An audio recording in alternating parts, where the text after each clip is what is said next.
Japanese attack on Pearl Harbor, 1941, War Tales. The morning of December 7, 1941, began quietly on the Hawaiian island of Oahu. The sky was painted in soft streaks of orange and gold, the waves of the Pacific lapped against the shoreline, and the naval base of Pearl Harbor slowly stirred awake. Sailors moved across the decks of battleships moored in the harbor, some finishing night duty, others preparing for Sunday routines. Among them was Ensign Danny Mitchell, a 22-year-old communications officer aboard the USS Arizona. Danny had joined the Navy with dreams of travel and adventure, never expecting that paradise would become a battlefield.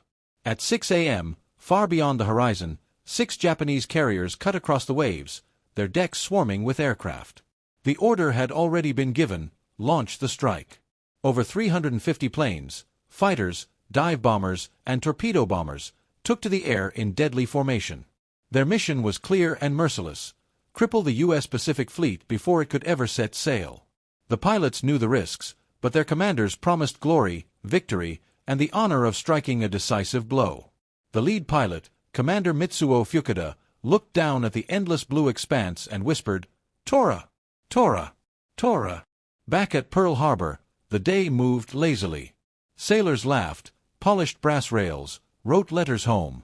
In the officers' mess, Danny sat with his friend and roommate, Petty Officer Jimmy O'Connor, sipping coffee.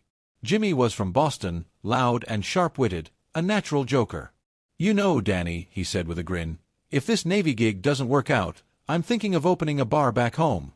Imagine it, Jimmy's Tavern, best chowder this side of the Atlantic." Danny chuckled, unaware that fate had written a different destiny for both of them. At 7:02 a.m., on the northern tip of Oahu, 2 Army radar operators detected a large blip on their screen, approaching fast. They reported it up the chain of command, but the officer on duty dismissed it as incoming American B-17 bombers scheduled to arrive from California. The warning was ignored. Moments later, the first wave of Japanese planes roared over the island, their engines screaming, the rising sun insignia on their wings glinting in the sunlight. At 7:48 a.m., Fukuda radioed the infamous words, "Tora! Tora! Tora!" The surprise was complete. Pearl Harbor erupted into chaos.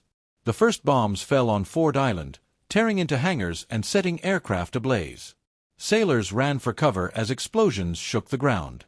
Danny and Jimmy rushed to the deck of the Arizona just as torpedo planes streaked low over the water, their payloads slicing into the sides of the battleships. The USS Oklahoma shuddered violently, then began to roll, men screaming as they scrambled for escape. Within minutes, she capsized, trapping hundreds inside. Danny grabbed a radio headset, shouting for damage control teams, but static and overlapping voices filled the airwaves. Another explosion rocked the harbor, this time the USS West Virginia, engulfed in flames. Black smoke towered into the sky. Jimmy tugged Danny's arm. "We've got to fight back. To the guns." They sprinted across the deck as Japanese Zero fighters strafed the harbor, bullets stitching across steel and flesh alike.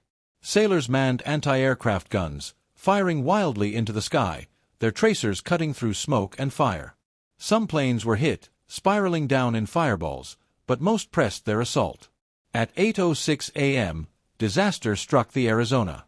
A Japanese dive bomber released its payload with deadly precision. The bomb pierced the forward magazine, igniting over 1 million pounds of gunpowder. The resulting explosion split the battleship apart in a thunderous roar, a fireball soaring hundreds of feet into the air. Danny and Jimmy were thrown off their feet, searing heat engulfing them. The Arizona began to sink almost instantly, her crew trapped in twisted steel. Danny staggered up, ears ringing, vision blurred. He saw Jimmy pinned beneath debris, struggling to free himself. Flames closed in, the deck tilting beneath them. Danny rushed to his friend, trying to lift the wreckage, but it was too heavy. "Go, Danny," Jimmy gasped, coughing through smoke. "Get out while you still can." "No," Danny shouted, straining with all his strength. "I'm not leaving you." Another explosion rocked the ship, spraying shrapnel. Jimmy grabbed Danny's arm, eyes fierce. "You've got to live. Tell them what happened. Fight for me." With a final push, he shoved Danny back toward the railing. Flames consumed the space between them. Danny screamed his friend's name, but the inferno swallowed Jimmy whole. Choking back grief, Danny dove overboard, plunging into the oily, burning water. He swam desperately, dodging debris, surfacing for air amidst screams and fire. Around him, sailors flailed, some coated in flames, others dragged under by suction from sinking ships. The harbor was a hellscape, ships exploding, aircraft diving, machine guns rattling. Climbing onto a nearby pier, Danny collapsed, coughing up smoke and seawater. But there was no time to rest. More planes swooped down, bombing fuel tanks and hangars.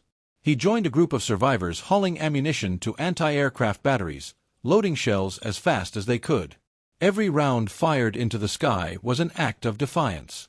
By 9 a.m., the second wave of Japanese planes arrived, hammering the already devastated harbor. Dive bombers shrieked downward, torpedoes streaked through the water. The USS California and USS Nevada were hit, the latter making a desperate attempt to beach itself to avoid sinking in the channel. Sailors cheered as a few Japanese planes were blasted from the sky, but the onslaught seemed endless. Danny, his uniform torn and face streaked with soot, manned a machine gun, firing until the barrel smoked. A Zero dove straight at their position, guns blazing. Bullets ripped across the sandbags, cutting down the man beside him. Danny held his ground, squeezing the trigger until the plane erupted in flames and crashed into the harbor. Finally, around 9:45 a.m., the attack ended. The Japanese planes turned back toward their carriers, leaving Pearl Harbor smoldering. The silence that followed was heavier than the bombs had been. Ships still burned, black smoke choked the sky, and the water was littered with bodies. The once mighty Pacific Fleet lay in ruins, 8 battleships damaged or sunk, hundreds of aircraft destroyed, and over 2,400 Americans dead. Danny stood among the wreckage, numb. The Arizona was gone, Jimmy was gone, and countless others with him. Yet amidst the devastation, he felt a burning resolve ignite within him. He looked toward the horizon where the enemy had vanished and clenched his fists. In the days that followed, survivors worked tirelessly to rescue those still trapped, to rebuild, to bury the fallen. The attack on Pearl Harbor shocked the world and galvanized a nation. On December 8, President Franklin D. Roosevelt declared December 7 a date which will live in infamy, and Congress declared war on Japan. Danny listened to the speech on a crackling radio, standing among fellow sailors, bandages on his arms, grief in his heart. But when Roosevelt's voice rang with defiance, "No matter how long it may take us, the American people in their righteous might will win through to absolute victory," Danny felt Jimmy's spirit beside him.